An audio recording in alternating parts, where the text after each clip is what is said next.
So, good day everyone. So, in this video, I'm gonna explain my code. So, let's get started. So, as you can see here, at the top, makita na to diri ang define red pin 9, define green pin 10, and define blue pin 11. So, dinhi gi-define na to ang asa nga pin sa Arduino, naka-connect ang RGB LED. Tapos, na diri sa define natin ang red pin kay pin 9, ang green pin kay pin 10, ang blue pin kay pin 11.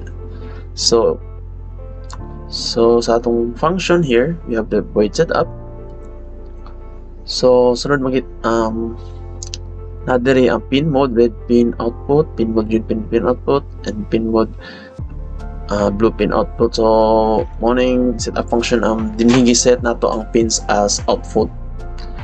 So, meaning Arduino mo sa signal dire padulong dire. So sa next is atong dire nagkontag loop dire void loop function. So dire na set na to ang lain na color sa atong RGB LED. So for example kani red ni siya, set color to 5500, so delay 1000 milliseconds. So pasabot niya na full red siya, so siya zero green, zero blue, so mo ni ang red color. So ang delay kay 1000, so magulat tag 1000 milliseconds. Sunod kay set color 0 to 55, so meaning green ang musiga ni, and set color 00 to 55, blue ang musiga, and so forth. Then tapos and there is a set color 000, so buta ni ma-off na gyud ang color niya. So busa makita na diri ang kanang mag-change ang color kada 1 second or 1000 milliseconds. Tapos nagwantag sa busa ato makita atong function diri void set color int red, int green, and int blue.